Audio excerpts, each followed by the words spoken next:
Hello everyone, আমি আপনাদের পূজা দীর্ঘ ক্রিয়েশনের নতুন একটি ভিডিওতে আপনাদের সকলকে অনেক অনেক ওয়েলকাম। আজকে আপনাদের সাথে শেয়ার করব নীল ষষ্ঠীর দিনের ব্লগটা। আশা করছি আপনারা সকলেই সুস্থ আছেন এবং ভালো আছেন। আমিও অনেক ভালো আছি। 13ই এপ্রিল ছিল নীল ষষ্ঠীর উপোস।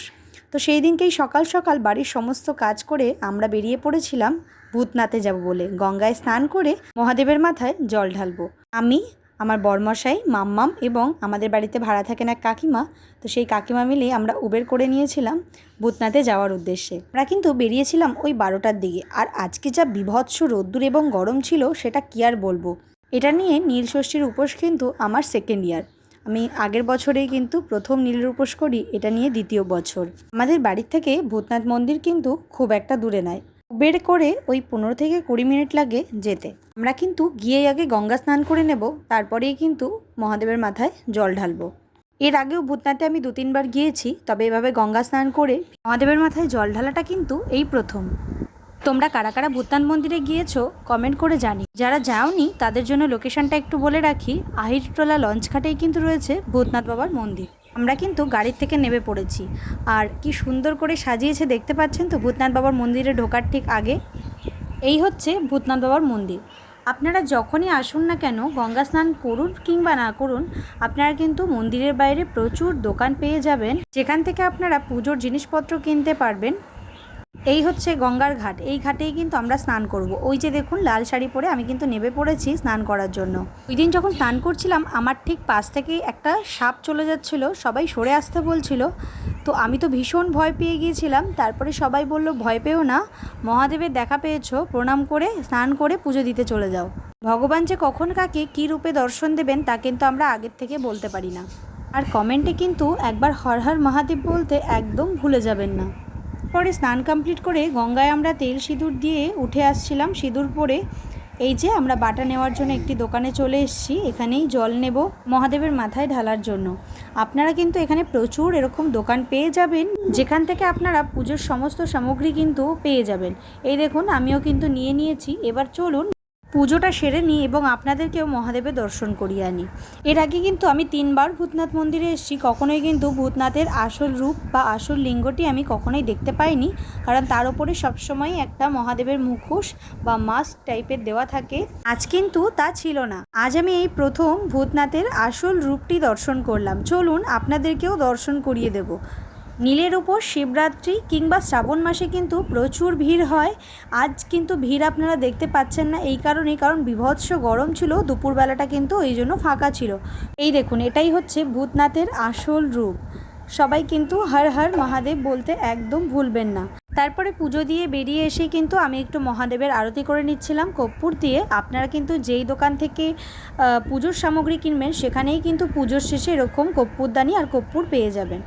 তারপরে দেখুন মাম্মামও একটুখানি আরতি করে নিয়েছিল। তারপরে আমরা এই যে গঙ্গা জল নিয়ে এবার বাড়ি ফিরছি অটোয় করে। ফাঁকা অটো পেয়ে গিয়েছিলাম। আর আমার সারা মুখ তো সিঁদুরে লাল হয়ে গেছে, সেটাই আমি ভিডিওতে দেখাচ্ছিলাম। এখন কিন্তু বাজে হচ্ছে দুপুর 2টো। আর আপনারা তো সকলেই জানেন আমার বাড়িতেও কিন্তু রয়েছে মহাদেব। তো সেই মহাদেবকেও তো অভিষেক করাতে হবে।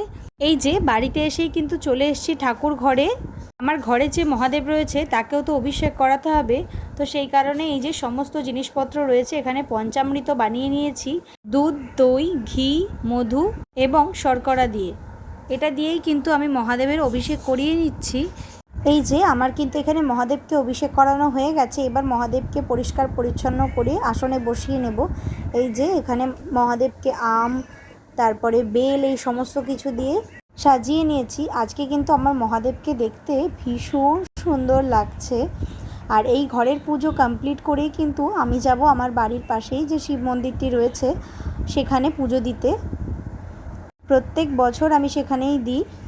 শুধুমাত্র নীলের উপোস তো এই 2 বছর ধরে করছি, তাছাড়াও শ্রাবণ মাস, শিবরাত্রি সমস্তটাই ওই মন্দিরে করি। তো সেই কারণে বাটাটা গুছিয়ে নিয়েছি। 5টা ফল, কাটা ফল, ধুতুরা ফুল, সমস্ত কিছু পঞ্চামৃত বানিয়ে এই যে আমি রেডি হয়ে গেছি শাড়ি পরে। এবার যাব বাড়ির সামনের ওই মন্দিরে। তো চলুন, এই যে মন্দিরে কিন্তু আমি চলে এসেছি সমস্ত কিছু নিয়ে। আর বেশ ভিড় ছিল। আর এই হচ্ছে আমাদের মন্দিরের মহাদেব। আমরা মন্দিরে পুজো দিতে গিয়েছিলাম ওই 5টা নাগাদ। মহাদেবের মাথায় জল ঢালা হয়ে যাওয়ার পর তারপরেই কিন্তু আমরা নীলের বাতি দিয়ে নিয়েছিলাম সন্ধেবেলায়। তারপরে মন্দিরে পুজো কমপ্লিট হয়ে গেলে আমরা সবাই চলে আসি ঘরে। এই যে সমস্ত কিছু রেডি আছে, আমরা সাবু মাখা করব, সেটাই খাওয়া হবে। আজকে যা গরম পড়েছে, এই যে কাকিমা এখানে কোল্ড ড্রিঙ্কস ঢেলে দিচ্ছে, আর এখানে কাকিমাই তরমুজটা কাটছে, কারণ ঠাকুরের বটিটা বেশ ছোট, এত বড় তরমুজটা আমার বা আমার চায়ের দুজনের কারোর পক্ষেই সম্ভব নয় কাটা। তাই ওই দায়িত্বটা কিন্তু কাকিমাকেই দিয়ে দিয়েছি যে তুমিই কাটো, আমরা পারছি না। আর এই যে এখানে কিন্তু কোল্ড ড্রিঙ্কস খাচ্ছি, বেশ গরম পড়ছে, এটাই কিন্তু বেশ ভালো লাগছিলো খেতে। আর এখানে এই যে আমরা দুজনে বসে রয়েছি, ওই হচ্ছে আমার যা, আর এখানে আমি বসে রয়েছি। এই যে তরমুজ কাটার পর কাকিমা তরমুজ খাচ্ছে, আমরা সবাই হাসাহাসি করছি, তরমুজ খাচ্ছি। এরপরেই তো সাবু মাখা হবে, তো সবটাই তোমাদের সাথে শেয়ার করব, তার জন্য তো পুরো ভিডিওটা দেখতেই হবে।